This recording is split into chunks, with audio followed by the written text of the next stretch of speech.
All right, let's hop into the mailbag. YouTube comments, Twitter at smclaughlincfb or at Locked On Ducks. DMs and mentions wide open. If you want priority access and other perks as well, go become a Locked On Ducks insider. Link in the description below for a free 14-day trial. Alaska Duck Dynasty asks, how do you think the Ducks would fare with the three safety system that Ohio State runs? I know the Ducks don't have a Caleb Downs, and there may never be another quite like him, but the idea of a roving safety covering that zone between the linebackers and deep safety that all those crossers and tight ends seem to slip into is rather appealing. Yes, having one of the best individual players in all of college football is indeed wildly appealing. I think Dillon T is Caleb Downs light because the athletic traits that Downs has at the safety position and the versatility he shows, you just don't see that in a whole lot of places. For all of those people out there who are in the recruiting rankings are irrelevant, stars don't matter, this, that, and the other thing, I present to you Caleb Downs as one of several data points, or Jeremiah Smith or Ryan Williams, that no recruiting service or outlet or scout is perfect. No one ever has been, no one ever will be. But when they give you these can't miss guys, far more often than not, they are can't miss. Go look at Oregon's 10 highest rated recruits in the history of Duck football. You don't have a lot of whiffs in there. DeCorian Moore is in that bunch, by the way, as the highest rated receiver commit of all time. It's guys like Kayvon Thibodeau. Yep, there's a Justin Flo. There's also Jonathan Stewart, Haloti Ngata, and DeAnthony Thomas. Like, they're pretty good. Those guys are pretty good football players. And I think Dillon Thieneman is going to be an exceptionally good football player. So when I watch the highlights and tape that Thieneman's compiled, or that I should say other people really have compiled, I don't think he needed to necessarily because everybody watches him play every week.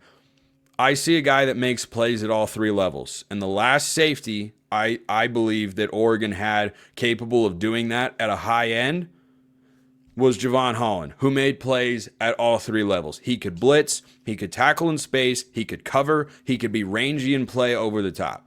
My favorite highlights that get me excited about Dillon T on the back end is when he ranges over and intercepts a ball thrown to the sideline. I literally cannot remember the last time a quarterback on the other team, someone could think of the highlight if you want. I remember this stuff in a crazy, weird way, but I don't know the last time you had a ball thrown to the sideline and a safety was able to roam over and either intercept the pass or knock it away. And this is something that was a big talking point, of course, coming out of the Rose Bowl loss to Ohio State. The safety play was not good enough. And it was something that I kept watching as I continued viewing the rest of the college football playoff. Because when I watched defenses like Texas with Andrew Makuba, who Oregon wanted last year in the portal, or the guy, I forget his name, on the back end of Notre Dame's defense, there were playmakers all over the field that were, I mean, it might have been the same guy each time because I wasn't tracking all the numbers and such. But the plays coming in the open field on the ball from the safeties were numerous, and Oregon just hasn't had that. But Thieneman's a guy that can provide that sort of value while also coming down in the box. He's an excellent form tackler in space. He can hit pretty darn hard. He has good range. I think he's a pretty instinctual player as well. Again, I haven't been able to, break down all 22. Heck, I should go back and watch the Oregon-Purdue game and see how he played in that one. And I know there was one play where Tez Johnson beat him really badly in a coverage situation. Guess what? Tez Johnson has a tendency to do that to guys. Everyone at the Senior Bowl is learning that right now. So I think this is Oregon's most important transfer on the defensive side of the ball because of the versatility that he brings, yes, but also because of the high-end traits and abilities he has that I just don't think any of the last several Oregon safeties have had. Bennett and Evan Williams both did a lot of really good things. I don't know that they were as I know that they were not as rangy and didn't make the sorts of plays that Thieneman's made at Purdue over the last couple of years. Or a guy like Tysheem Johnson, who I thought for the most part didn't have a great day in the Rose Bowl, I know, but did a lot of great things tackling in the open field. Or as a blitzer, Tysheem Johnson was really good. I don't know how often Thieneman blitzes, if that's a huge part of his game. But I know that that's not what Oregon needs. They have not been primarily generating pressure with defensive backs over the last couple of seasons. They have the defensive line. They blitz their linebackers plenty. Devin Jackson, I think, and Bryce Betcher both, I think, are phenomenal as blitzing linebackers. So I don't think they're going to need to bring him down and get extra help getting pressure on the quarterback. I think they want him to play over the top. They want him to be rangy. But, I mean, athletically, he is, I think, Caleb Downs light, just because Downs is literally the best safety in all of college football. So I just really am excited to see what he looks like in the spring game, to get an understanding of, and I don't know the exact date for that. I don't even know if that's been released now that I think about it, but it's usually sometime in April. That's a guy who I am very, very excited to watch next year. Puff Dutch 2, I don't know what that is, but all right. Ask this, Spencer, please talk about the topic no one else is. My guy here might not be an everyday. That's okay. I appreciate you no matter how often you tune into the show. Dante isn't as mobile as Dillon, Gabriel, and Bo, so what does the offense look like against the better D lines? Will they send everything because no threat of pulling rabbits out of hats? Go. Was that like a go instruction for me, or was that, saying like quarterbacks go and make plays? I don't really know. So if you watch Oregon's offense over the last couple of years, yes, there were moments where Bo Nix made incredible plays with his legs, kept them alive, and showed off the arm talent that allowed him to be a first-round NFL draft pick. If you watch the offense this past year, how often did Dillon Gabriel run? How often did he scramble? The answer is not very often. So is Dante Moore as accomplished, prolific, or experienced of a runner as Dillon Gabriel? No.